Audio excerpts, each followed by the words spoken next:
Hi,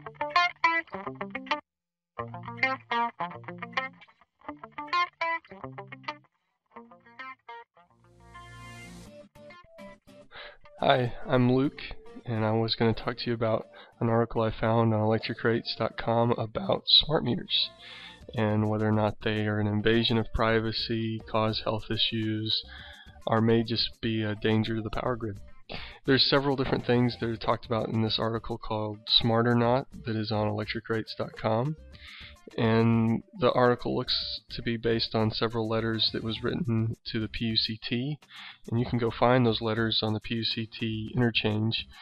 You can just look under the daily filings and click electric, because they have also phone and other things that people complain about on there.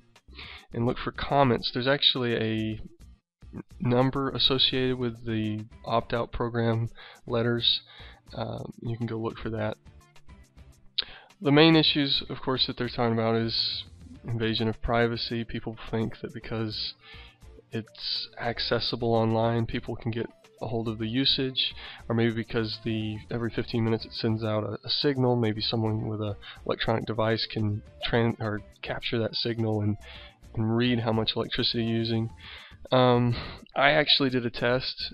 I went to smartmetertexas.com, which is where you can go and look at your usage. All you need is your smart meter ID and your ESI ID number, and you can actually look at that. And if you don't know those, you can look at it on your electric bill. But what I did when I did my test is I wanted to see if I could access that stuff without knowing my information. So I thought, well, okay, if I was a thief, what would I do? I was like, well, I need the ESI ID number.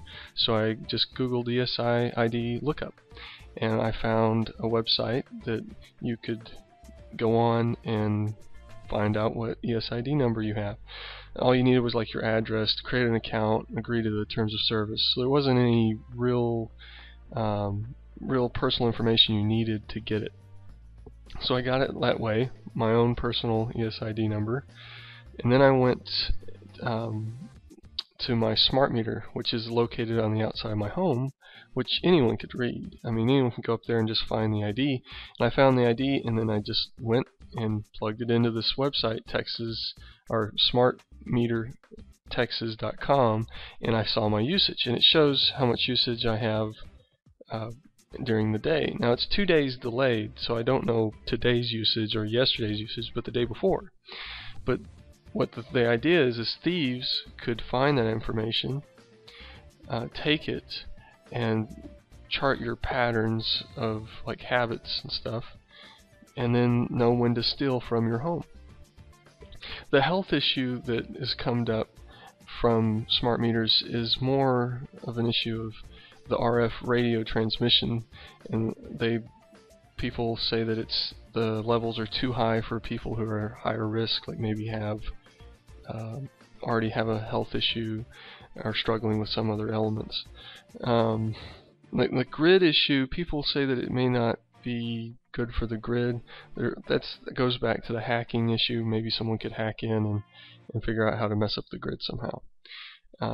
Is it true? Are these all valid reasons?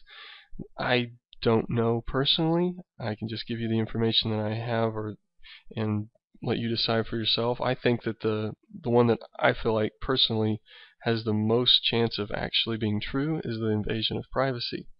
There have been other people that I've talked to who said that they can not only tell when you're not at home, but they could also potentially tell what devices you're using in your home and how many people are in your home based on the electricity usage.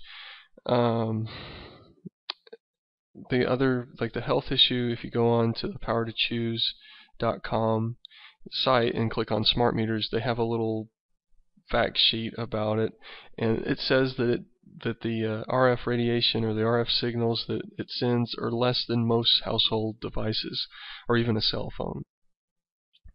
The power grid issue, it just doesn't seem, I mean, I guess maybe if you're really, really smart, maybe you could figure out a way to mess up the power grid with it. But really, the only one that really seems like a real big issue is the invasion of privacy, which I'm sure there's ways that they could fix that. Um, I guess that's it. If you have any more questions about this stuff, I recommend going to electricrates.com, looking at some of the smart meter articles that are on there, and read this article, Smart or Not. Thanks.